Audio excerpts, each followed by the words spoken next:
नमो बुद्धाय। नमस्कार। पिछली बार हमने भगवान बुद्ध के 2 आर्य सत्य पर चर्चा की। पहले आर्य सत्य में भगवान बुद्ध ने बताया कि यह जीवन दुखमय है, जन्म दुखमय है, मृत्यु दुखमय है, व्याधि बीमारी का आना दुखमय है, बुढ़ापा आना दुखमय है, प्रिय व्यक्तियों का बिछुड़ना दुखमय है, अप्रिय व्यक्तियों से मिलना दुखमय है, और फिर जो वांछित चीज़ें हैं जिनको हम जीवन में चाहते हैं उनका न मिलना भी दुखमय है। दूसरे आर्य सत्य में हमने देखा कि दुख का कारण क्या है, क्योंकि भगवान बुद्ध केवल दुख की समस्या बताकर संतुष्ट नहीं हो जाते, वे दुख का कारण भी बताते हैं। और उन्होंने बताया कि यह हमारी इच्छाएं, हमारी तृष्णा, हमारी तन्हा, यही हमारे दुख का कारण है। तो आज चलिए चर्चा करते हैं कि दुख का निवारण कैसे होता है, मतलब दुख दूर कैसे किया जा सकता है। इसको दुख, पहले 2 सत्यों को, दुख आर्य सत्य, दुख समुदय मतलब दुख का उत्पन्न होना समुदय आर्य सत्य, और यह तीसरा जो आर्य सत्य है यह दुख निरोध आर्य सत्य कहलाता है।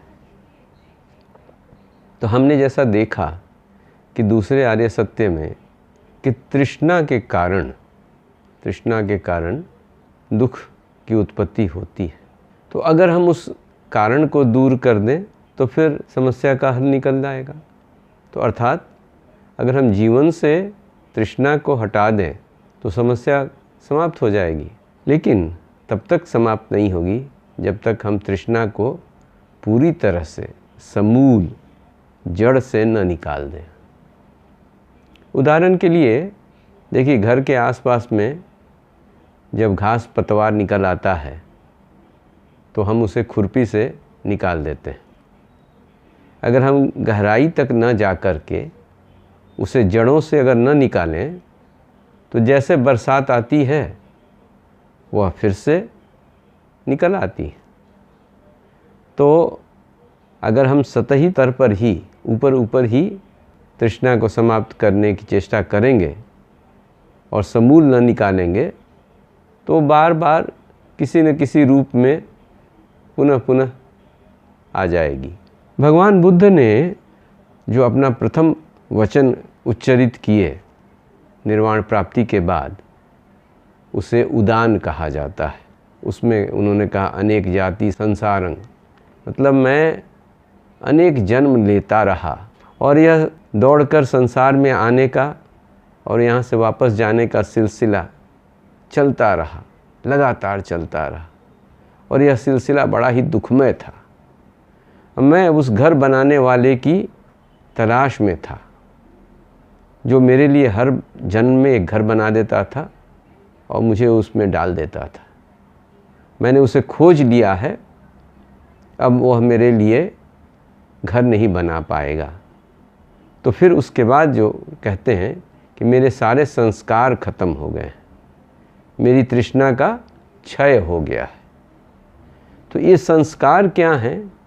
संस्कार यही तृष्णा जो हमारी है, वो जैसे जन्म की समाप्ति हुई तो जितनी हमारी तृष्णा थी वो जैसे उदाहरण के लिए नोट्स बना दिया वो संस्कार के रूप में, और जितना ज़्यादा नोट्स था, जितने संस्कार थे, उसी के अनुसार हमारा फिर पुनर्जन्म होगा और वही प्रक्रिया प्रारंभ हो जाएगी।